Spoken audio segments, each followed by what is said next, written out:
Everyone, welcome to the Simi Skid. Let's talk about Shefali Jariwala, most beautiful actress और इतनी कम as में हमारे बीच नहीं है, जिनको हम खो चुके हैं और उनके जाने का जो रीज़न है एक मिस्ट्री सा रह गया है। शेफाली बहुत हेल्थ कॉन्शियस थी और 42 की एज में भी उन्होंने अपनी बॉडी को बहुत अच्छे से मेंटेन कर रखा था। पुलिस और डॉक्टर्स क्या कहते हैं शेफाली के बारे में, उनकी डेथ का रीज़न क्या था, वो हम बाद में बात करेंगे। पर उससे पहले मैं बात करने वाली हूँ, एक टाइम ऐसा भी था जब शेफाली को बोल दिया गया था उनको, वो भी किस वजह से, उनके हाथ पे टैटू की वजह से। ईयर 2000 के आसपास की बात है जब शेफाली का फर्स्ट सॉन्ग आया था कांटा लगा, जो एक रीमेक सॉन्ग था कांटा लगा, जो रेट्रो सॉन्ग था उसका।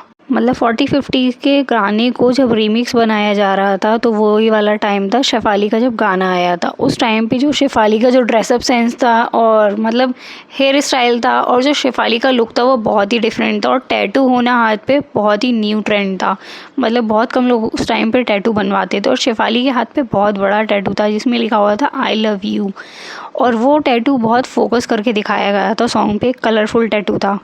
और एक टैटू उनकी बैक पे भी दिखाया गया था उस सॉन्ग में। ये वाला जो रीमिक सॉन्ग था ऑडियंस को बहुत पसंद आया था और उसी सॉन्ग की वजह से हम शेफाली को जानते हैं अब तक, बिकॉज कोई नहीं जानता था शेफाली को, सिर्फ उसी सॉन्ग की वजह से जान पाए थे। वैसे तो शेफाली ने बहुत सारी फिल्में या फिर टीवी शोज नहीं किए हैं, कुछ टीवी शो और फिल्में किए हैं जैसे कि मुझसे शादी करोगी, out 2, fashion history, show stopper, एक और महासंघर्ष। की फेमस टीवी शोज की बात की जाए, boogie woogie, Nach Baliye 5 and Nach Baliye 7, जिसमें वो प्राग के साथ आई थी जो उनके हस्बैंड हैं। और 2013 में उन्होंने मोस्ट टीआरपी वाला शो भी किया था बिग बॉस।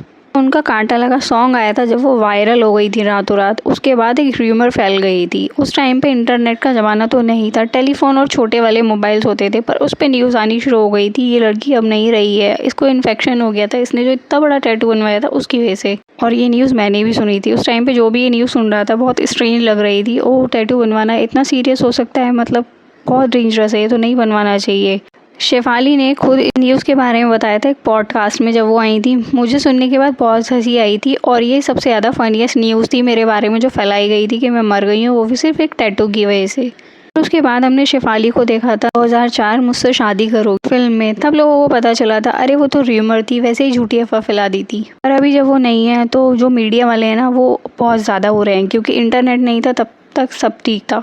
अभी उनके हस्बैंड को इतना ज़्यादा टॉर्चर कर रहे हैं, शेफाली की सिस्टर और जो कज़न आ रही हैं उनको भी ये बहुत ज़्यादा टॉर्चर कर रहे हैं। और जो ऑडियंस है ना, जो मीडिया वालों की वीडियो देखती है, वो क्या बोल रही है, अरे ये तो मेकअप करके आई है इसकी सिस्टर, इसे तो देख के लग ही नहीं रहा है, ये अपनी बहन के जाने का गम है इसको। या फिर वो उसके हस्बैंड को ये बोल रहे हैं देखो ये कैसे अपने डॉगी को वॉक करा रहे हैं, जबकि उन्हें ये नहीं पता उनको अपने डॉगी से कितना प्यार था शेफाली को। जब वो बिग बॉस में आई थी तभी वो बोलती रहती थी वो मेरे बेटे की तरह है, उसका ध्यान रखना, और मेरे पास कोई बेबी वगैरह नहीं है, मैं उसको एक बेबी की तरह मानती हूँ। और कुछ लोगों ने बहुत ज़्यादा हद पार कर दी है, उनको लगता है इसके पीछे की वजह उनके हस्बैंड हो सकते हैं। बिकॉज एक टाइम पे कुछ न्यूज़ भी आई थी जिसमें दिखाया गया था शेफाली और पराग के बीच कुछ रिलेशन ठीक नहीं चल रहे हैं। पराग ने शेफाली पे हाथ तक उठाया। वैसे देखो हस्बैंड वाइफ पर सही होता है और साथ में रहना ही पड़ता है, एडजस्ट भी करना पड़ता है। आज आप लड़ रहे हो तो कल आप प्यार करोगे और साथ में रहोगे, कोई एक दूसरे को नहीं छोड़ सकता है। और बिना किसी को पर्सनल जाने आप ऐसे एनालाइज नहीं कर सकते हो, ना ही आप कैलकुलेट कर सकते हो किसने क्या किया है। कुछ लोग तो ये भी बोल रहे हैं कूपर हॉस्पिटल में जो भी गया है वो बच के नहीं आया है, जैसे कि सिद्धार्थ को भी पे लेके गए थे,